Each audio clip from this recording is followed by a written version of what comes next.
August 1944. The air in central Texas was a physical weight, a shimmering, oppressive thing that clung to the skin like a shroud woven from heat and dust. For Oberleutnant Klaus Richter, a man shaped by the frozen mud of the Eastern Front and the iron certainty of National Socialist ideology, this land was an alien world. The sky was too big, an endless, bleached-out canvas that mocked the cramped gray firmament of Europe. The very ground felt wrong under his worn boots, a fine reddish dust that coated everything, a constant gritty reminder of his displacement and defeat. He and the other men of the Afrika Korps and the Wehrmacht, captured in the death throes of the Normandy campaign, were now ghosts haunting a landscape they couldn't comprehend. They were a living collection of iron crosses, faded feldgrau, and hollowed-out certainties, deposited in the heart of the enemy's continent. Their minds, however, were still fortresses. Inside the barbed wire of Camp Eagles Pass,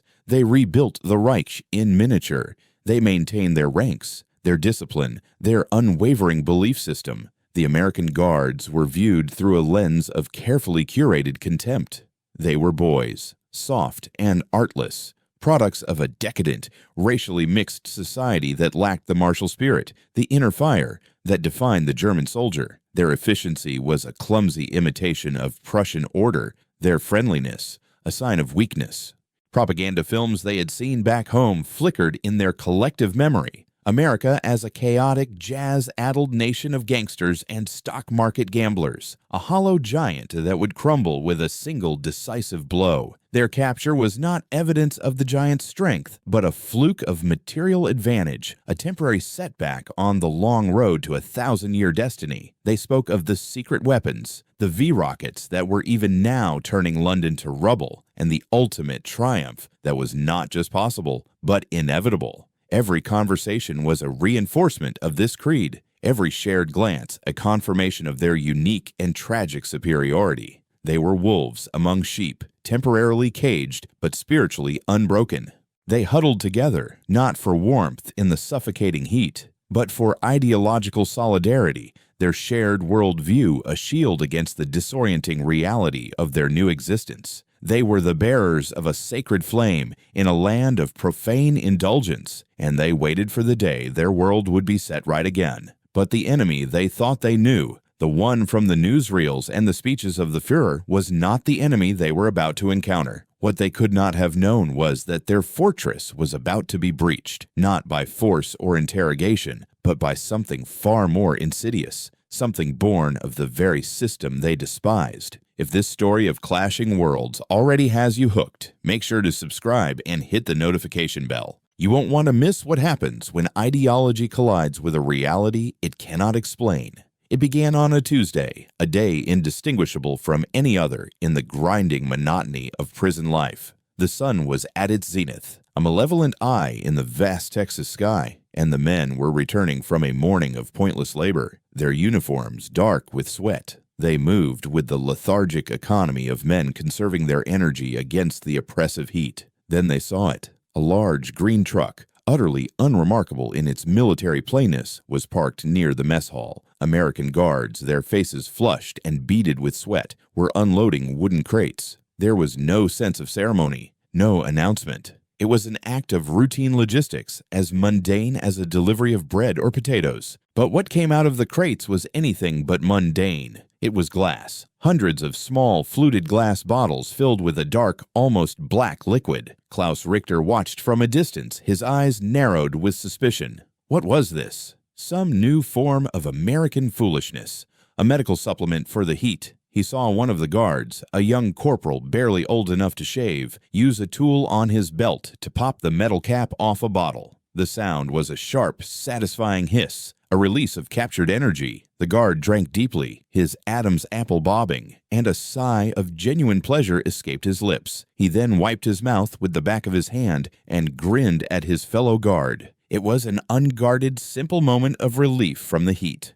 The prisoners were herded into a line, and as they shuffled past the distribution point, each man was handed one of the strange bottles. The glass was shockingly cold, dewy with condensation that felt like a blessing against their grimy, calloused hands. The men examined the bottles as if they were unexploded ordnance. The glass was embossed with a flowing, alien script, Coca-Cola. The name meant nothing to them. They muttered amongst themselves, their German a low, guttural murmur of speculation.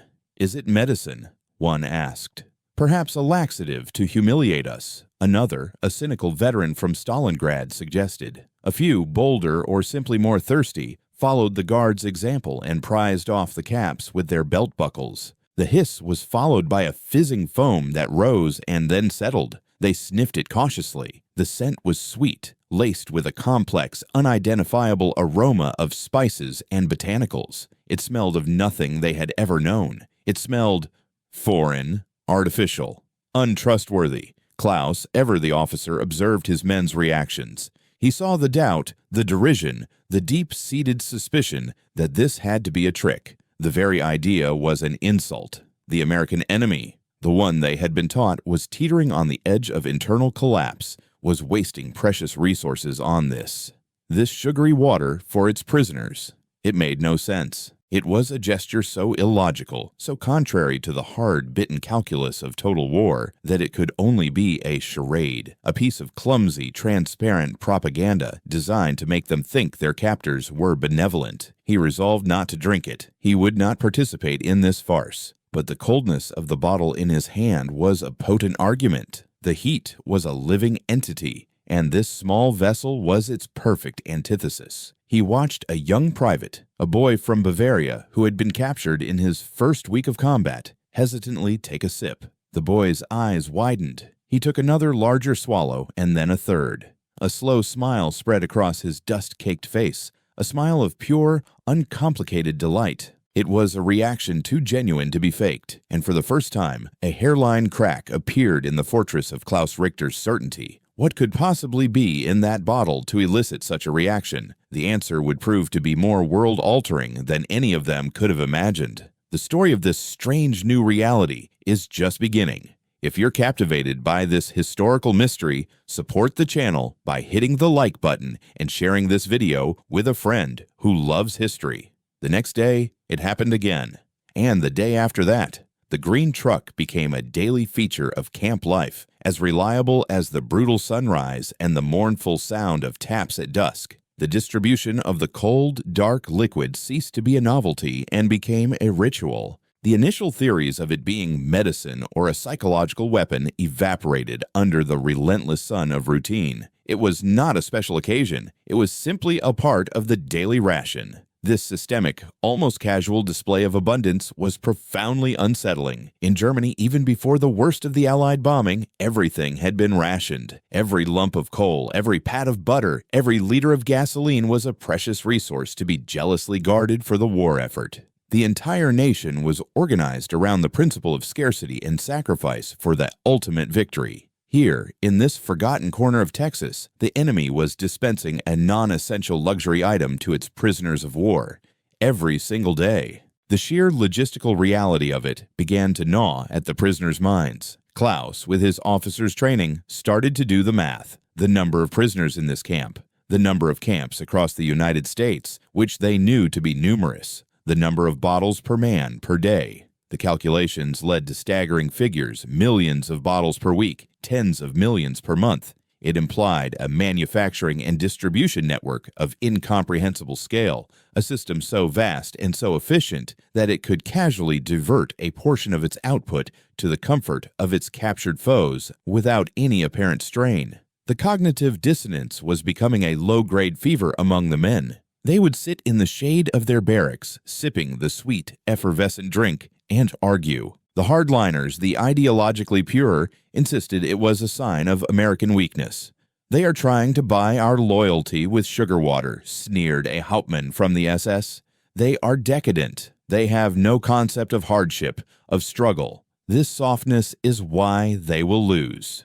They called the drink Judensprudel, Jewish fizz, and poured it onto the thirsty ground in a show of defiance. But their numbers dwindled with each passing week. The Texas heat was a powerful persuader, and the simple animal pleasure of a cold, sweet drink on a scorching day was a difficult thing for a thirsty man to refuse on principle alone. Klaus found himself caught between the factions. His mind, trained in the rigid logic of the general staff, could not dismiss the evidence before him. He observed the supply chain. He saw the endless procession of trucks on the distant highway. He saw the freight trains, sometimes a mile long, snaking across the prairie, laden with goods. He noted the quality of the American equipment. Their boots did not fall apart. Their vehicles did not break down with the same frustrating regularity as German machines had in the Russian winter. The propaganda had spoken of a nation built on flimsy credit and hollow promises. But Klaus was seeing a nation built on steel, rubber, and an endless river of Coca-Cola. The taste itself was a part of the psychological assault.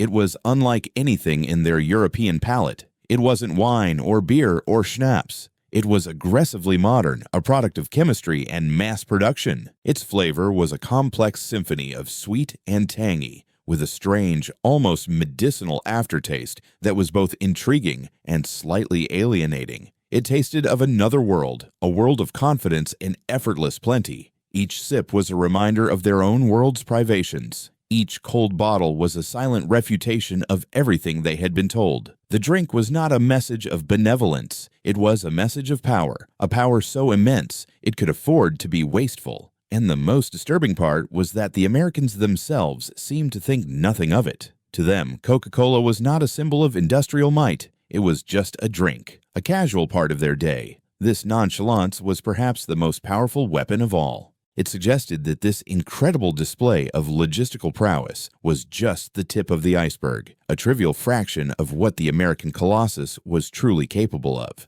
The daily ritual was no longer just about quenching thirst. It had become a forced communion with a force they were only beginning to comprehend. This deep dive into the psychology of war is what our channel is all about. If you appreciate this kind of historical storytelling, consider becoming a patron. Your support allows us to create more content like this. The link is in the description below. The psychological toll of this daily ritual began to manifest in subtle, corrosive ways. The rigid discipline that had been their armor in the early days of captivity started to fray at the edges. The arguments in the barracks grew more heated and less abstract. Men who had survived the horrors of Kasserine Pass and the beaches of Anzio were now bitterly divided over the meaning of a soft drink. The act of accepting a bottle of Coca-Cola became a political statement. To drink it was to privately concede that the Americans possessed a power, a soft consumerist power, that the Reich had not accounted for.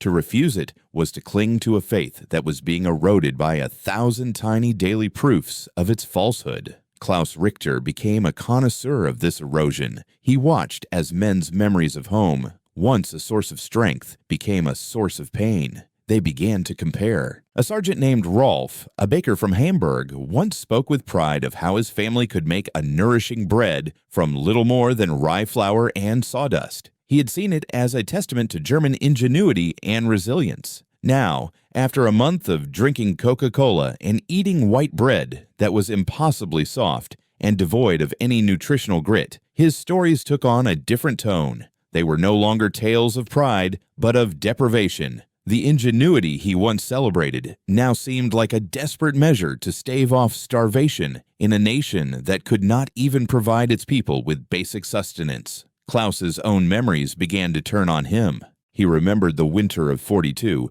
outside of Moscow, huddled in a trench, gnawing on a piece of frozen horse meat that tasted of cordite and despair. He remembered the ersatz coffee, a bitter chicory-laced brew that was more about the ritual of warmth than any real pleasure. He remembered the joy of finding a half-rotten potato in the frozen earth. These were the experiences that had forged him, that had proven his strength, his ability to endure what lesser men could not. They were the bedrock of his identity as a soldier of the Greater German Reich. Now, in the blinding Texas sun, with the sweet taste of Coca-Cola on his tongue, these memories felt pathetic. They were monuments not to his strength, but to his government's failure. The Reich had demanded that he sacrifice everything, that he endure inhuman conditions, all while this nation across the ocean had been perfecting the mass production of a frivolous, sugary beverage. The feeling was a complex cocktail of humiliation, envy, and a grudging, infuriating respect. He felt humiliated because his own nation's promises of a new order built on strength and efficiency were proving to be hollow boasts. He envied the American guards their casual, unthinking access to a world of simple pleasures. He saw them reading comic books, listening to swing music on the radio, talking about cars and girls and baseball games.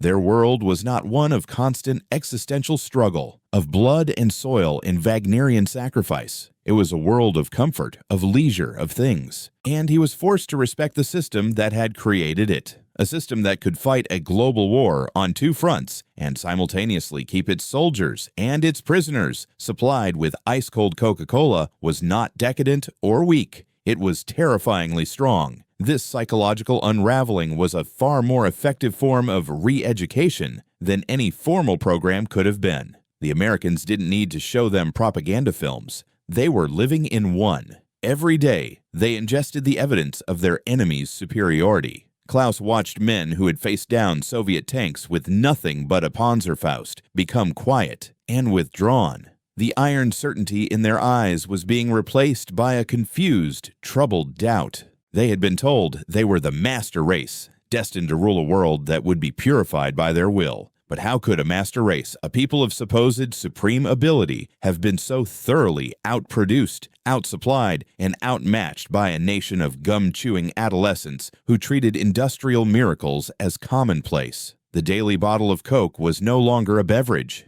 It was a question, served cold. It asked, what if everything you believed was a lie? What if the world you fought and bled and died for was built on a foundation of fantasy? What if you were on the wrong side of history not because you were evil, but simply because you were obsolete? For Klaus Richter and for thousands of men like him, it was a question that had no easy answer, and it was slowly, inexorably dismantling their world from the inside out. The war was fought on many fronts, including the front lines of the mind. Do you think soft power like this was more effective than traditional propaganda? Let us know your thoughts in the comment section below. The culmination of this slow-motion psychological siege did not occur in a single dramatic moment of revelation. It was a gradual dawning, an accretion of small observations that eventually tipped the scale, collapsing the entire ideological structure Klaus Richter had built his life upon. The symbolic shift happened during a work detail. A group of prisoners, including Klaus, had been tasked with repairing a stretch of fence on the perimeter of the camp, a mindless, repetitive job under the relentless sun. From their vantage point on a small rise, they could see a two-lane road that ran parallel to the camp, a ribbon of black asphalt shimmering in the heat. It was a link to the outside world, to the America they could not see but could now feel all around them. A civilian truck, old and battered but functional, rumbled to a stop on the shoulder of the road. It was a family, a farmer, his wife, and two small children, likely on their way home from the nearby town. The farmer got out, stretched, and then went to the back of his truck. He returned with a large metal cooler. He opened it, and Klaus, even from 100 yards away, could see the glint of the sun on familiar fluted glass bottles nestled in a bed of crushed ice. The farmer handed one to his wife and one to each of his children. They sat on the running board of their truck, in the middle of nowhere, under a sky of brass, and they drank their Coca-Colas. The scene was utterly, profoundly normal. It was a small, unthinking moment of family life, a tiny tableau of American existence. And in that moment, everything crystallized for Klaus Richter. He looked at this farmer, a man who was the American equivalent of the German peasant, the mythic backbone of the blood and soil ideology. But this man wasn't grimly toiling for the fatherland. He wasn't subsisting on black bread and turnips. He was on a simple trip to town with his family, and he possessed the casual ability to produce ice and a manufactured beverage from a cooler in the back of his personal vehicle. The cooler, the ice, the truck, the Coca-Cola. They were not individual items. They were the end products of a vast, interconnected system, a system of mass production, of consumer credit, of national infrastructure, of resource extraction, of a culture that not only created such things, but considered them the mundane necessities of a normal life.